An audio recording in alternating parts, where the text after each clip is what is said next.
ماں باپ کے ساتھ بھلائی کرتے ہو، اگر ان میں سے ایک یا دونوں تمہارے سامنے بڑھاپے کو پہنچ جائیں تو ان کو اف تک نہ کہنا اور نہ انہیں جھڑکنا، اور ان سے بات ادب کے ساتھ کرنا، اور عجز و نیاز سے ان کے آگے جھکے رہو اور ان کے حق میں دعا کرو کہ اے پروردگار، جیسا انہوں نے مجھے بچپن میں شفقت سے پرورش کیا ہے تو بھی ان کے حال پر رحمت فرما، جو کچھ تمہارے دلوں میں ہے تمہارا پروردگار اس سے بخوبی واقف ہے، اگر تم نیک ہوگے تو وہ رجوع لانے والوں کو بخش دینے والا ہے،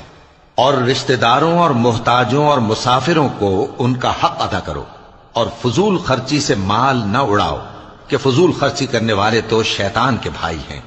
اور شیطان اپنے پروردگار کی نعمتوں کا کفران کرنے والا یعنی ناشکرا ہے۔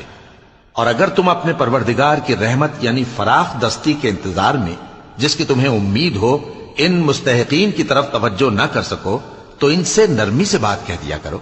اور اپنے ہاتھ کو نہ تو گردن سے بندھا ہوا یعنی بہت تنگ کر لو کہ کسی کو کچھ دو ہی نہیں، اور نہ بالکل کھول ہی دو کہ سبھی کچھ دے ڈالو، اور انجام یہ ہو کہ ملامت زدہ اور حسرت زدہ ہو کر بیٹھ جاؤ۔ بے شک تمہارا پروردگار جس کی روزی چاہتا ہے فراخ کر دیتا ہے، اور جس کی روزی چاہتا ہے تنگ کر دیتا ہے، وہ اپنے بندوں سے خبردار ہے اور ان کو دیکھ رہا ہے۔ اور اپنی اولاد کو مفلسی کے خوف سے قتل نہ کرنا، کیونکہ ان کو اور تم کو ہم ہی رزق دیتے ہیں، کچھ شک نہیں کہ ان کا مار ڈالنا بڑا سخت گناہ ہے، اور زنا کے پاس بھی نہ جانا کہ وہ بے حیائی ہے اور بری راہ ہے،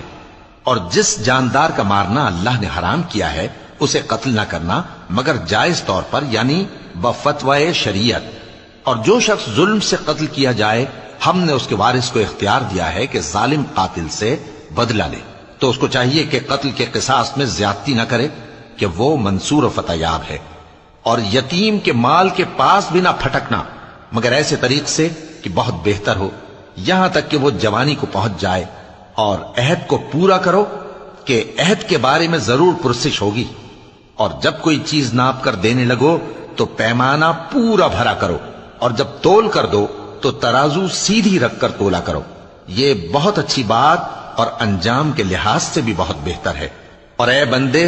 جس چیز کا تجھے علم نہیں اس کے پیچھے نہ پڑ کہ کان اور آنکھ اور دل ان سب اعضاء کے بارے میں ضرور باز پرس ہوگی، اور زمین پر اکڑ کر اور تن کر مت چل کہ تو زمین کو پھاڑ تو نہیں ڈالے گا اور نہ لمبا ہو کر پہاڑوں کی چوٹی تک پہنچ جائے گا، ان سب عادتوں کی برائی تیرے پروردگار کے نزدیک بہت ناپسند ہے۔ اے پیغمبر،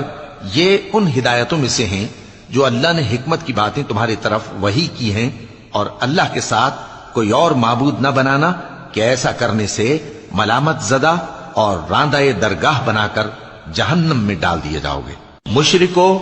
کیا تمہارے پروردگار نے تم کو تو لڑکے دیے اور اپنے لیے فرشتوں کو بیٹیاں بنایا؟ کچھ شک نہیں کہ یہ تم بڑی نامعقول بات کہتے ہو، اور ہم نے اس قرآن میں طرح طرح کی باتیں بیان کی ہیں تاکہ لوگ نصیحت حاصل کریں، مگر وہ اس سے اور بدک جاتی ہیں۔ کہہ دو کہ اگر اللہ کے ساتھ اور معبود ہوتے جیسا کہ یہ کہتے ہیں تو وہ ضرور عرش والے کی طرف لڑنے بھیڑنے کے لیے رستہ نکالتے، وہ پاک ہے، اور جو کچھ یہ بکواس کرتے ہیں اس سے اس کا رتبہ بہت عالی ہے۔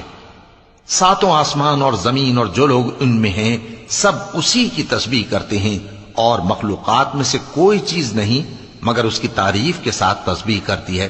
لیکن تم ان کی تسبیح کو نہیں سمجھتے، بے شک وہ بردبار ہے، غفار ہے۔ اور اے نبی، جب تم قرآن پڑھا کرتے ہو تو ہم تم میں اور ان لوگوں میں جو آخرت پر ایمان نہیں رکھتے چھپا ہوا پردہ یعنی حجاب ڈال دیتے ہیں، اور ان کے دلوں پر بھی پردے ڈال دیتے ہیں کہ اسے سمجھ نہ سکیں، اور ان کے کانوں میں ثقل پیدا کر دیتے ہیں۔